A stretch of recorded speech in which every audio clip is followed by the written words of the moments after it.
আরও কিছুদিন বাদের কথা। রোদেলা আনমের তরকারি কাটছিল, অন্য মনস্ক ধাক্কায় হাতটা কেটে ফেলল। নাজমা বেগম চুলায় তখন মাছ ভাজছিলেন। রোদেলা এই কাণ্ড দেখে চুলা অফ করে ছুটে এলেন। বাটি দূরে সরিয়ে রোদেলাকে নিয়ে হলরুমে বসালেন। তারপর মেয়েকে ধমক দিয়ে বললেন, মন কোথা থাকে তোর? দেখলি তো হাতটা কিভাবে কেটে গেল। ইয়াল্লাহ, আমি এই জন্য তোকে বলেছি কাজ করা লাগবে না, তাও তোর কাজ করা চাই। রোদেলা বলল, মা, এতটা ঘাবড়িও না, ঠিক হয়ে যাবে। কিচ্ছু ঠিক হবে না, তুই বস, আমি আসছি। নাজমা বেগম ঘর থেকে যে হেক্সাসল আর সাথে তুলে নিয়ে আসলেন, এসে রোদেলার হাতে খুব যত্ন করে লাগিয়ে দিলেন। রোদেলা দেখলো হাত কেটেছে, অথচ তার মা কষ্ট পাচ্ছে। এটাই বুঝি মা। রোদেলার যে আক্ষেপ ছিল, সে আক্ষেপ তার শাশুড়ি মাকে পেয়ে মিটে গিয়েছে। মেয়ের মতো আগলে রাখেন তিনি। রোদেলা ধন্য এমন শ্বশুর শাশুড়ি পেয়ে। ডান হাতটায় কাটা গেল, যার জন্য নাজমা বেগম নিজ হাতে রোদেলাকে খাইয়ে দিলেন। সন্ধ্যার এক ফাঁকে ছেলে যখন কল দিল, তখন ছেলেকে একগাদা বকা শোনালেন। মেয়েটার কষ্ট তো দেখছেন তিনি। ছেলেটা কি পারে না মেয়েটাকে একটু সময় দিতে? কিন্তু তাহাসিন কি করে তার মাকে বোঝাবে? তাহাসিন কতটা ব্যস্ত থাকে, খাওয়ার সময়টুকু অবধি পায় না। যখন তার একটু সময় হয়, তখন রোদেলা ঘুমানোর সময়। অত রাতে ফোনে কথা বলা যায় নাকি? তারপরেও তো 2 দিন যাই কল দিয়েছিল, হাতে গুনে মিনিট 2 কথা বলতো। এতটা অল্প সময় রোদেলা মানতে চায় না। রোদেলার যে কত কথা জমে থাকতো, সেসব কি এই 2 মিনিটে শেষ করা সম্ভব? তাই তো গত কয়টা দিন তাহসিনের সাথে অভিমান করে তাহসিনের ফোনই ধরে না। আর তাহসিনের কাজের চাপ থাকায় রোদেলার অভিমান ভাঙাতে পারে না। তার কিচ্ছুই করার নেই। রোদেলা বুঝতে হবে, সে যদি এসব না বোঝে তাহলে তাহসিনের আর কি করার আছে? এখানে তাহসিনের দোষ কোথায়? নাজমা বেগম কারোরই দোষগুণ হিসেব করতে চান না। শুধু তিনি বেশ বুঝতে পারছেন এভাবে ওরা দুজন দুজনের থেকে দূরে সরে যাচ্ছে। এভাবে কি আদৌ সংসার হবে? বিয়ে 4 দিনের মাথায় ছেলে কর্মস্থলে গিয়েছে।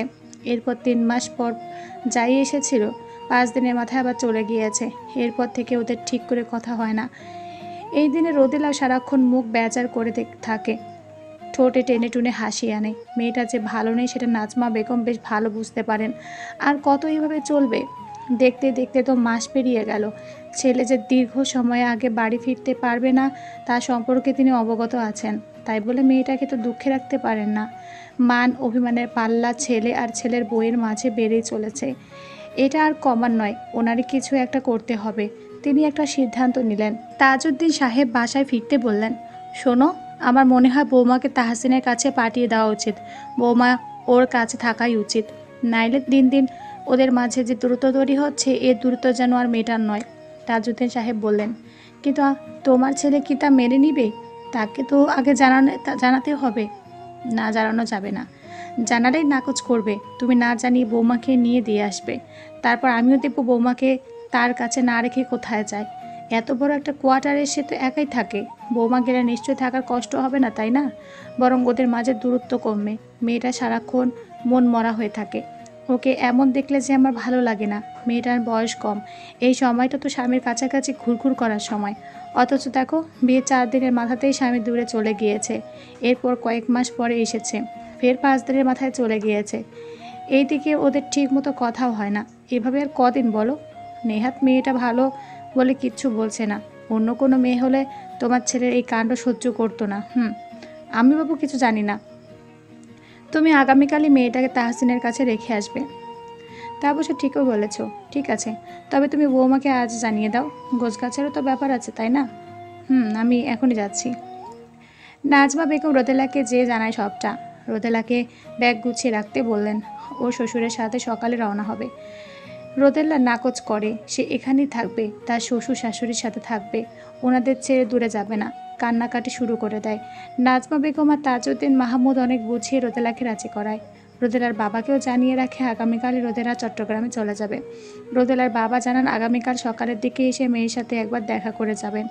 রোদেলা তার ব্যাগপত্র গুছিয়ে নেয়, সাথে নেয় উপন্যাসের বইগুলো আর প্রয়োজনীয় কাগজপত্র। কারণ যেহেতু চট্টগ্রামে শিফট হচ্ছে, সেহেতু সেখানে কলেজে ভর্তি হতে হবে। তখন অনেক রাত। খাওয়া দাওয়া শেষে রোদেলা নিজের রুমে এসে ডায়েরিটা নিয়ে বসেছে সবে। এতদিনে টুকটাক অনেক লেখাই লিখেছে, আজও লিখতে বসলো। ডায়েরি সাদা পাতায় কলমের আঁচড় কাটলো, লিখতে থাকলো, মাহমুদ সাহেব, আগামীকাল আপনার সাথে দেখা হচ্ছে। আচ্ছা, আমাকে দেখার পর আপনার কেমন অনুভূতি হবে? আমাকে দেখে আপনি কি চমকে যাবেন না? আপনার ভালো লাগবে নাকি জেদ উঠবে? আপনি কি খুশি হবেন না? তবে যাই বলুন, আমি কিন্তু অনেক খুশি হব। যদিও প্রথমে ভেবেছিলাম যাব না, কারণ মা আর বাবাকে ছাড়া কি করে থাকবো। পরে আবার আপনাকে দেখার লোভ সামলাতে পারলাম না। আর এখানে আপনাকে ছাড়া থাকতে আমার ভীষণ খারাপ লাগে। রাত হলে বেশ ভয়ও লাগে, তাই রাজি হয়ে গেলাম। আর বাবা মা যেহেতু এতটা জোর করলেন, তাই ওনাদের কথার ওপর আর কিছু বলতে পারলাম না। সকাল হওয়ার অপেক্ষা। তারপরই প্রায় 1 মাস পর আপনার সাথে দেখা হতে চলেছে। আমি তো খুব খুশি। আর আপনি? রোদেলা লেখা শেষ করে ডায়েরিটাও ব্যাগে পুরে রাখলো। ব্যাস, ব্যাগ গোছানো শেষ। এবার শুধু যাওয়ার পালা। পরের দিন সকাল সকাল রোদেলার বাবা আর তার ছোট বোনটা রোদেলাকে বিদায় জানাতে এলো। যাবার পূর্বে রোদেলা নাজমা বেগমকে জড়িয়ে কেঁদে ফেলল। এই মানুষটা তাকে মায়ের মতো এতটা দিন স্নেহ দিয়েছেন, ভালোবেসেছেন। এই মানুষটাকে ছাড়া থাকতে তার খুব কষ্ট হবে যে। একে একে সবার থেকে বিদায় নিয়ে রোদেলা তার শ্বশুরের সাথে চলল তার জনাবের কাছে। এবার দেখার পালা তার জনাব তাকে দেখে খুশি হয় নাকি দুটো ধমক লাগায়। তাহসিন থাকে চট্টগ্রাম ক্যান্টনমেন্টে। সেখানে একদম শেষ প্রান্তের কোয়ার্টারে থাকে সে। অপেক্ষাকৃত নিরিবিলি জায়গা, তার কর্মস্থল থেকে কোয়ার্টারটা দেওয়া হয়েছে। শুধু তাকেই না, তাদের সেনাপ্রধানের সকলের জন্য থাকার ব্যবস্থা করে দেওয়া হয়। মেজর তাহসিন মাহমুদের কোয়ার্টারটা ছিল সেনানিবাসের দোতলা ভবনের উপরের তলায়। দুটো বড় বড় রুম, একটা রুমের সাথে লাগোয়া বারান্দা ও আছে। দোতলা এই ভবনের দক্ষিণ পূর্ব কোণা ঘরটা মেজর তাহসিন মাহমুদের। অনেক জার্নি করে অবশেষে তাজউদ্দিন আর রোদেলা চট্টগ্রামে এসে পৌঁছান। আস্তে আস্তে দুপুর গড়িয়ে যায়। ওনারা একটা রেস্টুরেন্টে দুপুরে ভোজন সেরে নেন। তারপর রোদেলাকে নিয়ে তাহসিনের কোয়ার্টারের কাছাকাছি এসে তাহসিনকে ফোন দিলেন। এই সময়ে ছেলে ক্যাম্পে আছে সেটা তিনি ভালো করে জানেন।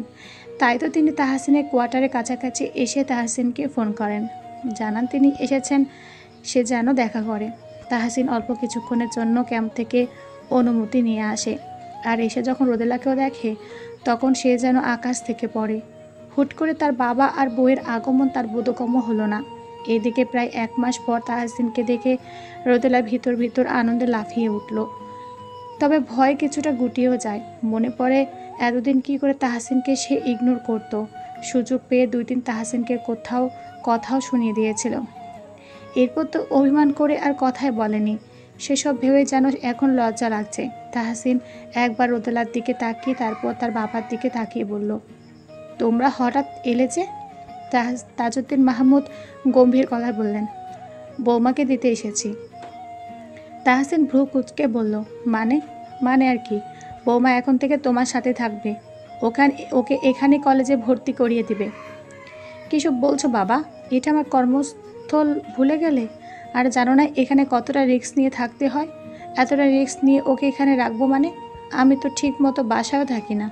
ও তখন কোথায় থাকবে বলো? কেন, তোমার বাসায়? ঠিক মতো বাসায় থাকো না, কিন্তু রাতে তো অন্তত বাসায় ফেরো, তাই না? তখন তো একবার হলো মেয়েরা তোমাকে দেখতে পারবে, কথা বলতে পারবে। এভাবে সংসার হয় না। মেয়েটা আমাদের চোখের সামনে মন খারাপ করে থাকে, সেসব দেখতে ভালো লাগে না। এত কথা বুঝছি না, তুমি ওকে তোমার কাছে রাখবে। আমার জানা মতো তুমি আগে থেকেই ফ্যামিলি টাকা রেজিস্ট্রেশন করে রেখেছিলে, এমনকি বিয়ের পরপর স্ত্রীর নামও অন্তর্ভুক্ত করে নিয়েছিলে। কি ভুল বলেছি কিছু? না বাবা, তাহলে তো আর সমস্যা থাকার কথা না। যাই হোক, আমার দেরি হয়ে যাচ্ছে, ফিরতি ট্রেনে আবার ফিরতে হবে আমায়। শোনো বাবা, আর কোনো কথা না, যা বলেছি তাই। ছেলেকে আর কিছু বলার সুযোগ অবধি দিলেন না। তাজউদ্দিন সাহেব রোদেলার মাথায় স্নেহ মাখা হাত বুলিয়ে দিয়ে বললেন, ঠিকঠাক মতো থাকিস মা, নিজের খেয়াল রাখিস। আর মন খারাপ হলে আমাদেরকে ফোন দিবি। আমাদের সাথে কথা বললে তোর মন এমনি এমনি ভালো হয়ে যাবে। আসি রে। রোদেলা বলল, বাবা দোয়া করবেন। আপনি আপনার ওষুধগুলো ঠিক মতো খাবেন, মাকেও দেখে রাখবেন। আচ্ছা ঠিক আছে মা, চিন্তা করিস না। ছেলের উদ্দেশ্যে বললেন, ওকে নিয়ে যাও বাসায়, আসছি আমি। তাজউদ্দিন সাহেব আর দাঁড়ালেন না, জিরোলেনও না, চলে গেলেন। এদিকে তাহসিন একবার রোদেলার দিকে তাকালো, তারপর গমগমে কণ্ঠে বলল, এসো। রোদেলা ঠিক বুঝে উঠতে পারছে না তাহসিন কি রাগ করলো নাকি খুশি হলো। তাহসিনের মুখাভাব দেখে ঠিক কাজ করা যাচ্ছে না। রোদেলাকে তাহসিন কোয়ার্টারে নিয়ে গেল। কোয়ার্টারে এসে রোদেলাকে সব কিছু দেখিয়ে দিয়ে তারপর সে আবার তার কর্মে ফিরে গেল। তার হাতে যে বেশি সময় নেই। এদিকে রোদেলা তার ব্যাগ থেকে জামা কাপড়গুলো বের করে তাহসিনের ওয়ার্ড্রোবে সুন্দর করে গুছিয়ে রাখলো। তাহসিন বেশ পরিচ্ছন্ন মানুষ, সেটা তার রুম দেখেই বোঝা যাচ্ছে। একা মানুষ থাকে তবুও কি সুন্দর করে পুরো রুমখানা ক্লিন করে রেখেছে। তবুও রোদেলার হাতে কোনো কাজ নেই, বিধায় রুমটা আরও ভালো করে গুছিয়ে নিল, একদম পরিপাটি করে রাখলো। পুরো 2 রুম, রান্নাঘর, বারান্দা হতে সবটা নিজের হাতে সুন্দর করে সাজালো। তারপর রান্নাঘরে যেয়ে ভাত বসিয়ে দিয়ে তরকারি কাটতে লাগলো। শুনেছে তাহসিন দুপুরের খাবার বাইরে খেয়েছে, হয়তো রাতে বাসায় ফিরে রান্না করতো। কিন্তু এখন যেহেতু রোদেলা আছে তাই কোনো চিন্তা নেই, রোদেলাই সব কাজ এগিয়ে রাখলো। বিয়ের আগের থেকেই সে রান্নায় একদম পাকা, তাই কোনো ঝামেলাই হলো না। রান্নাবান্না করতে শুরু করে দিল। সব কিছু শেষ করতে করতে রাত হলো। হাতে সব কাজ শেষ করে লম্বা একটা শাওয়ার দিল। এরপর বেগুনি রঙা একটি শাড়ি জড়ালো গায়ে। তার এখনও সেদিনের কথা মনে আছে, যেদিন তাহসিন তাকে বলেছিল তাহসিনের সামনে যেন সে শাড়ি পরে থাকে। শাড়িতে রোদেলাকে নাকি বেশ সুন্দর লাগে, সে কথা ভেবেই রোদেলা মুচকি হাসলো। তাহসিনের বলা কথার পর থেকে রোদেলা সব সময় শাড়ি পরে শাড়িতে নিজেকে অভ্যস্ত করে নিয়েছে। সে কথা কি তাহসিন জানে? জানে না। জানবে কি করে? রোদেলা তো জানাইনি। সে যাই হোক, রোদেলা বেগুনি রঙা শাড়ি পরে তার সাথে সাদা রঙা ব্লাউজ পরলো। এরপর চোখে মোটা কাজল টানলো আর ঠোঁটে লিপ বামের আস্তরণ দিল। চুল ভেজা তাই আশ্রে চুলগুলো খোলাই রাখলো। এরপর তাহসিনের জন্য সে অপেক্ষা করতে লাগলো। তাহসিনের রুমের বারান্দায় দাঁড়ালে ছোট্ট খনন করা একটা জলাশয় দেখা যাচ্ছে, যেটা চারপাশ সুন্দর করে বাঁধানো। যেখানে পদ্ম ফুলের পাতা আছে, বোঝা যাচ্ছে এখানে পদ্ম ফোটে। এখন তো পদ্ম ফুলের সিজন নয়, বর্ষা থেকে শরতে পানি টইটুম্বুর হয়ে থাকে আর ফোটে অসংখ্য পদ্ম। পদ্মশূন্য জলাশয়টাতে কী সুন্দর করে চাঁদ আর রূপলি আলো ছড়াচ্ছে, এক অনন্য রকম সুন্দর লাগছে। চাঁদের আলো জলাশয়ের পানি ঝলমল করছে, চাঁদের ছায়া পানিতে পড়ছে, বেশ দারুণ লাগছে। রোদেলা সেটাই মুগ্ধ চোখে দেখতে লাগলো। হঠাৎ কারো কাশির আওয়াজ পেতে রোদেলা ধর ফরিয়ে উঠে পিছু ঘুরল আর দেখতে পেল তাহসিন আড়াআড়িভাবে বুকে হাত গুজে রোদেলার দিকে তাকিয়ে আছে। রোদেলা বুকে থুতু দিয়ে বলল, আপনি কি করে এলেন? তাহসিন ভনিতা ছাড়া জবাব দিল, ডুপ্লিকেট চাবি দিয়ে। তো এতটা মনোযোগ দিয়ে কী দেখছিলে? ওই তো পদ্ম ফুলের উপরে চাঁদের ঝলমলে আলো। তাহসিন বারান্দায় বাহিরে দৃষ্টি দিল, দেখতে পেল আসলে বেশ সুন্দর লাগছে। এতদিন এই সৌন্দর্যটা খেয়াল করা হয়নি, অথচ আজ রোদেলার জন্য তার চোখে পড়ল। তাহসিন বলল, ডিনার করেছো? রোদেলা দুই দিকে মাথা নাড়ল, যার অর্থ না। তাহসিন বলল, এতক্ষণ না খেয়ে অপেক্ষা করছিলে কেন? আমার ফিরতে ফিরতে অনেক লেট হয়, আর কখনো যেন এমনটা না হয় মাথায় রেখো। চলো ডিনার করবে। রোদেলা রান্নাঘরের দিকে গেল, খাবার টেবিলে এনে রাখলো। তাহসিন ফ্রেশ হয়ে এসে খেতে বসলো, রোদেলাও বসলো। তাহসিন খেতে খেতে বলল, বাহ, তোমার রান্নার হাতও দেখছি খুবই ভালো। রোদেলা আস্তে করে বলল, ধন্যবাদ। খাওয়া দাওয়ার পর্ব চুকিয়ে রোদেলা সব কিছু গুছিয়ে রেখে রুমে এলো। রুমে এসে দেখলো তাহসিন বিছানা ঝাড়ছে। বিছানা রেডি করা শেষে তাহসিন একপাশে যেয়ে শরীর এলিয়ে দিল। সারাদিনের ক্লান্তি এসে যেন তখন তাকে ভর করেছে। এইদিকে রোদেলা কাচুমাচু করে দাঁড়িয়ে রইল, তার কেমন যেন লজ্জা লাগছে। রোদেলাকে দাঁড়িয়ে থাকতে দেখে তাহসিন শুধালো, কি হলো মাইমুন, দাঁড়িয়ে কেন? রোদেলা মুগ্ধ হয়ে তাহসিনের দিকে কিছুক্ষণ তাকিয়ে রইল। কতগুলো দিন পর তাহসিনের মুখে এই নামটা শুনতে পেয়েছে সে। রোদেলা গুটি গুটি পায়ে এগিয়ে এলো, লাইট অফ করে বিছানার পাশের হেডলাইট জ্বালিয়ে দিল। তারপর এক কোণে চুপটি করে শুয়ে থাকলো। এতদিন তাহসিন ছিল না বিধায় তাহসিনের বালিশ জড়িয়ে ঘুম দিয়েছে, কিন্তু আজ তো তাহসিন পাশে আছে। তাহসিনের হাত ধরে ঘুমানো উচিত, কিন্তু তা যে বড় লজ্জা লাগছে। ওইদিকে তাহসিন রোদেলার উদ্দেশ্যে বলল, কি হলো, ঘুম আসছে না বুঝি? হাত দেব? হাত ধরে ঘুমাবে? তাহসিন এই কথাটা শুনে রোদেলার জিভ কাটলো। ধরা পড়ে গেল যেন সে। লজ্জায় 2 হাত দিয়ে মুখ ঢাকলো। তাহসিন ফোঁস করে শ্বাস ছেড়ে বলল, অভিমানী কন্যার লজ্জা দেখি এখনও কাটেনি। অভিমান করার সময় এই লজ্জা কোথায় থাকে? ফোনে তো খুব একটা কথা শোনাও। এখন তাহলে চুপ কেন ম্যাডাম? এখন এত লজ্জাটা কোথা থেকে উকি দিয়েছে শুনি? এই কথাটা শুনে রোদেলার লজ্জায় চুপ করে রইল। লোকটা সুযোগ বুঝে ঠিক জায়গাতে খোঁজাটা দিল। সমস্যা নেই, রোদেলাও কোনো এক সময় এটা শোধ নেবে। রোদেলাকে সময় দিত না বিধায় তো সে এমন করতো, নয়তো রোদেলা এমন নাকি? শুধু এই লোকটার সামনে এলে তার কণ্ঠরোধ হয়ে পড়ে বিধায় বলতে পারল না।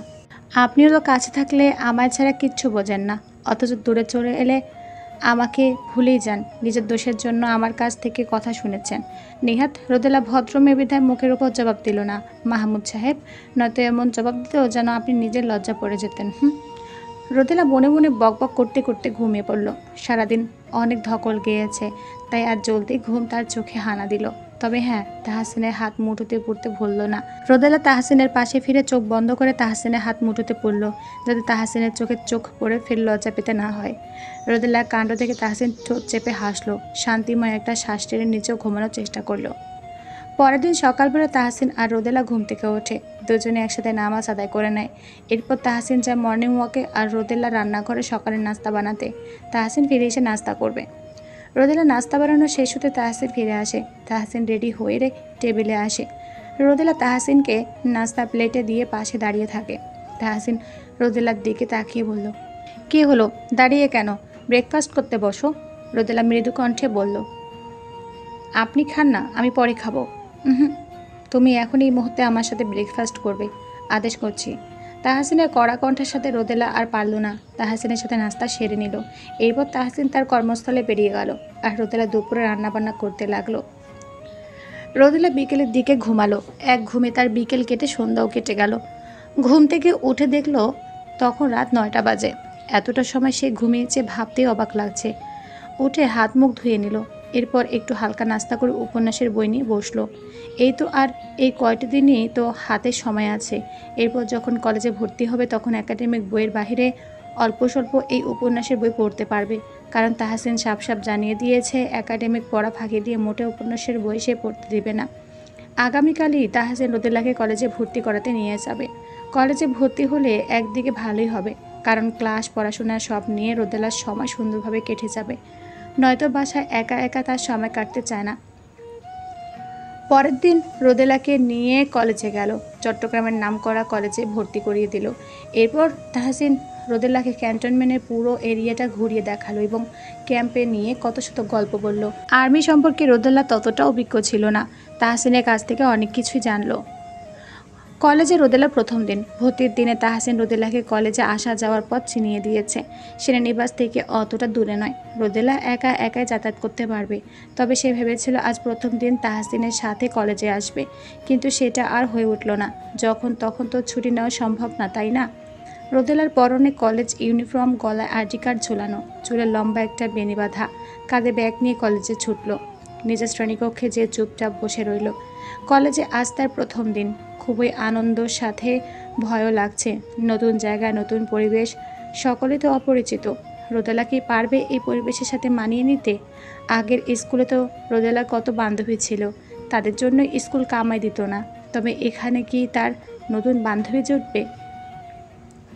কাঙ্ক্ষিত সময় হতে ক্লাসে টিচার এলেন, নিজের পরিচয় দিলেন। অতঃপর একে একে সকলের পরিচয় নিলেন। নাম, বর্তমান ঠিকানা, এসএসসি রেজাল্ট, পূর্বের স্কুলের নাম এসব জিজ্ঞেস করলেন। একে একে সকলে পরিচয় দিল। এভাবে প্রথম দিনের ক্লাস কাটলো। রোদেলার পাশে বসছিল একটি মেয়ে। রোদেলা যেমন চুপচাপ, সে হচ্ছে রোদেলার উল্টো, বেশ চঞ্চল। রোদেলার সাথে সে এমনভাবে কথা বলছে যেন তারা পূর্ব থেকে কত পরিচিত ছিল। মেয়েটিকে রোদেলার মন্দ লাগেনি। মেয়েটির নাম নিহা। ক্লাস শেষে যখন রোদেলা ক্লাস থেকে বের হবে ঠিক তখনই নিহা মেয়েটি দৌড়ে দিয়ে এসে রোদেলার সামনে দাঁড়ালো। রোদেলা ভয় পেয়ে একটু পিছিয়ে গেল। মেয়েটি খিলখিল করে হেসে বলল, ভয় পেয়েছো? রোদেলা বলল, আচ্ছা সরি। শোনো, আমরা কিন্তু আজ থেকে বন্ধু, ঠিক আছে? রোদেলা মাথা নেড়ে বলল, আচ্ছা। মেয়েটি রোদেলার দিকে হাত বাড়িয়ে দিয়ে বলল, এবার হাত মিলাও, তাহলে বুঝবো তুমি আমার ফ্রেন্ডশিপ অ্যাকসেপ্ট করেছো। রোদেলা মেয়েটির হাতে হাত মিলালো। মেয়েটি ঠোঁট প্রসারিত করে হাসলো, যেন রোদেলার সাথে বন্ধুত্ব করতে পেরে সে খুবই খুশি। রাত তখন 8টা। রোদেলা সময় কাটানোর জন্য উপন্যাস পড়ছে। যেহেতু একাডেমিক বই এখনও কেনা হয়নি, সেহেতু বসে বসে উপন্যাস পড়ে সময় কাটানোই শ্রেয়। রোদেলা যখন উপন্যাসের বই পড়ছিল তখনই তার মেসেঞ্জারে মেসেজ আসার শব্দ হয়। বই পাশে রেখে রোদেলা মোবাইল হাতে নিল। দেখলো নিহা মেসেজ দিয়েছে। আজ আসার সময় আইডিতে অ্যাড করে নিয়েছিল। রোদেলা মেসেজের রিপ্লাই দিতে নিহা কল দিয়েছে। টুকটাক কথার পর নিহা জিজ্ঞেস করলো, আচ্ছা রোদেলা, আমি তো জানি তোমার নাম মাইমুনা, ইভেন তোমার আইডির নামও মাইমুনা ইসলাম রোদেলা, তাহলে আইডির নামের পাশের নিকনেমটা মাইমুন দেওয়া কেন? নিশ্চয়ই বয়ফ্রেন্ডের ডাকে ওই নামে, তাই না? রোদেলা মুচকি হেসে বলল, আরে না, এটা ভুল বলেছ। আমি বিবাহিত। আমার হাজব্যান্ড আমাকে ওই নামে ডাকে। নেহা যেন আকাশ থেকে পড়ল, বলল, কি বলো, তুমি বিবাহিত? বিশ্বাস হচ্ছে না আমার। সত্যিই আমি বিবাহিত। দাঁড়াও, আমার হাজব্যান্ডের ছবি পাঠাচ্ছি। রোদেলা সঙ্গে সঙ্গে নিহাকে সমুদ্র সৈকতে যেয়ে তোরা ওদের দুজনে একসঙ্গে একটা ছবি সেন্ড করলো। নিহা দেখে বলল, তোমার হাজব্যান্ডটা তো দেখতে দারুণ হ্যান্ডসাম। কী করেন উনি? সেনাবাহিনীর মেজর সাহেব উনি। ও, তাহলে তো বোধহয় বেশ কাঠঠোকটা। না, তেমন কিছুই নয়। ওনাকে বাহির থেকে যেমন কঠোর দেখায়, উনি আসলে ততটা কঠোর নন। উনি খুবই ভালো একজন মানুষ। যারা ওনাকে চেনেন তারাই জানে। এভাবে নিহার সাথে আরও কিছুক্ষণ ফোনে কথা হলো। এরপর ফোন রেখে রোদেলা চুলায় হাত বসিয়ে দিল। অতঃপর পুনরায় উপন্যাসের বই নিয়ে বসলো। তাহসিন ফিরল। দুজন একসাথে খেতে বসলো। খেতে খেতে তাহসিন জানতে চাইলো কেমন কেটেছে কলেজের প্রথম দিন। রোদেলা সব গল্প করলো। এমনকি নতুন একটা বান্ধবী হয়েছে সেটাও জানাতে ভুললো না যেন। পরের দিন নিহা রোদেলার আগে ক্লাসে এসে পড়ল। রোদেলা আসতে দুজন গল্প করলো। ক্লাসের টিচার এলে মন দিয়ে ক্লাস করলো। ক্লাস শেষে যখন রুম থেকে বেরিয়ে সিঁড়ি দিয়ে নামতে যাবে, তখনই লম্বা ফর্সা একটা ছেলে পাশ কাটিয়ে গেল। এমনভাবে পাশ কাটালো, রোদেলা ওপাশে চাপতে দিয়ে পড়ে যেতে যেতে বাঁচল। শান্ত রোদেলার রাগে কপালে ভাঁজ পড়ল, তবে কিচ্ছুটি বলল না। কিন্তু পাশে থাকা নিহাত চেঁচিয়ে উঠে বলল, এই ছেলে, এই চোখে দেখতে পারা নাকি? আর একটু হলে তো আমার বান্ধবী পড়ে যেত, ফাজিল কথাকার। ছেলেটা হাঁটা থামিয়ে পিছু ঘুরে তাকালো। হঠাৎ রোদেলার দিকে নজর যেতে ছেলেটা থমকে গেল। রোদেলার ফর্সা ফোলা ফোলা গাল, কি দারুণ দেখতে মেয়েটা। ছেলেটা কাছে যেন প্রথম দেখাতেই ভালো লেগে গেল। ছেলেটা আস্তে করে বলল, সরি। রোদেলা বলল, নেক্সট থেকে সাবধানে চলাফেরা করবেন, যেন আপনার জন্য অন্য কেউ বিপদে না পড়ে। কতটুকু বলে রোদেলা ছেলেটার পাশ কাটিয়ে চলে এলো। রোদেলার সাথে নিহাও এসে পড়ল, কিন্তু ছেলেটা দাঁড়িয়ে রইল যতক্ষণ অবধি না রোদেলার চোখের আড়াল হয়। ছেলেটা কলেজের সিনিয়র স্টুডেন্ট, অনার্স করছে। এই কলেজে তার বেশ নামডাক আছে। ভালো স্টুডেন্টের জন্য নামডাক কুড়ায়নি। তার নামডাক হয়েছে মারামারি, ঝামেলা, এসব কিছুতেই। সবাই এক নামে চেনে, শান্ত ভাই। কিন্তু নামের সাথে তার কাজের কোনো মিলে নেই। নামটা শান্ত হলেও কাজটা করে সব অশান্তময়। রোদেলা যাওয়ার সময় শান্ত নামের ছেলেটি রোদেলার সম্পর্কে খবর নিল। যেহেতু রোদেলার সাথে তেমন কোনো পরিচয় নেই, তাই শুধু নামটুকুই জানতে পারল। কোথায় থাকে না থাকে কিছু আর জানা হলো না। কেটে গিয়েছে কয়েকটা দিন। এই কয়েকদিনে রোদেলা প্রতিদিনই ক্লাসে আসতো, ক্লাস করতো, নিহার সাথে গল্প করত। তার সময় বেশ দারুণভাবে কেটে যেত। এদিকে শান্ত নামের ছেলে রোদেলাকে আজ একবার দেখতে রোদেলা ক্লাসের সামনে ঘুরঘুর করত। রোদেলা অজান্তে রোদেলাকে দেখে চলে যেত। আজকে নিহাও আসেনি। রোদেলা ক্লাস শেষে যখন মাঠ বেড়াবে, তখনই কোথা থেকে যেন ছেলেটি সামনে এসে পড়ল। ছেলেটিকে দেখে রোদেলা ভ্রু গুটিয়ে গেল। শান্ত আস্তে করে রোদেলা হাতে একটা গোলাপ ফুল গুজে দিয়ে ছোট্ট করে বলল, আই লাভ ইউ। যেহেতু তোমাকে আমি ভালোবাসি, সেহেতু তোমাকে আমার চাই। তুমি আমাকে একসেপ্ট করো বা না করো, আই ডোন্ট কেয়ার। আমি তোমাকে ভালোবাসি, এতেই চলবে। খুব শীঘ্রই তোমার বাসায় বিয়ের প্রস্তাব রাখবো। মেনে নিলে ভালো, আর না মানলেও সমস্যা নেই, তুলে নিয়ে আসবো। আমার নাম শান্ত, তবে কাজ করি সব অশান্ত। কথাগুলো বলে ছেলেটি চলে গেল। রোদেলাকে কিছু বলার সময়টুকুও দিল না। রোদেলা অবাক হয়ে তাকিয়ে রইল। কি ঘটে গেল সে যেন বুঝে উঠতে পারল না। রোদেলা যখন হুঁশ এলো, তখন হাতের গোলাপটা সঙ্গে সঙ্গে মাটিতে ফেলে দিল। তবে ওর পাশে একটা মেয়ে এসে বলল, শান্ত ভাইয়ের নজর খুবই খারাপ। যেহেতু তোমার ওপর নজর পড়েছে, সেহেতু তোমাকে না পাও অবধি তোমার পিছু ছাড়বে না। রোদেলার কায়া কেঁপে উঠল। রোদেলা সবসময় শান্তিপ্রিয় মানুষ, হুট করে এইরকম ঝামেলা কি করে জড়িয়ে গেল? রোদেলার মনে ভয় চাপলো। এটা নিয়ে কি তার মেজর সাহেবের সাথে আলাপ করা উচিত হবে? আচ্ছা, মেজর সাহেব তাকে ভুল বুঝবে না তো? রোদেলা চিন্তায় পড়ে গেল। এই কোন উটকো ঝামেলা জড়িয়ে পড়লো সে? এটার পরিণতি কোথায়? রোদেলা এসব চিন্তা করতে করতে বাসা পথ ধরল। বাসায় এসে কাঁধের ব্যাগটা রেখে কান্না করলো। রোদেলার এই স্বভাবটা গেল না। রাস্তায় কেউ কিছু বললে সে বাসায় এসে সবার আড়ালে কান্না করত। আর যখন ছেলেটা এসব বলল, আশেপাশে কতগুলো ছেলে মেয়ে কেমন করে যেন তাকিয়েছিল। আর সবচেয়ে বেশি খারাপ লেগেছে, সে তো তার মেজর সাহেবের স্ত্রী। তবে কেন তার মেজর সাহেব ছাড়া অন্য কেউ তার দিকে তাকালো? কেন অন্য পুরুষ তাকে পছন্দ করবে? সেসব ভেবে কান্না করলো। তারপর কান্না মুছে সিদ্ধান্ত নিল তার মেজর সাহেবকে সবটা জানাবে। রাতে যখন তাহসিন ফিরল, রোদেলা অনেকক্ষণ ধরে চেষ্টা করছে তাহসিনকে জানানোর, কিন্তু সে বুঝতে পারল তাহসিন তার কাজ নিয়ে বেশ ব্যস্ত আছে। বাসায় ফিরেও ল্যাপটপ নিয়ে কি যেন করলো। দেখে বোঝা যাচ্ছে বেশ চিন্তিত। তাই রোদেলা কথাটুকু বলার আর সাহস পেল না। রোদেলা ভাবলো এই সমস্যাটা সে নিজেই সমাধান করবে, তাহসিনকে বাড়তি চিন্তার মধ্যে ফেলবে না বলেই ভেবে নিল। তাই তাহসিনকে আর কিছুই জানালো না। রোদেলা ভাবলো আগামীকাল যে ছেলেটাকে সে বলবে সে যে বিবাহিত, তার হাজব্যান্ড আছে, তার দিকে যেন ভুল করেও না তাকায়, নইলে তার মেজর সাহেব তার খবর নিয়ে ছাড়বে।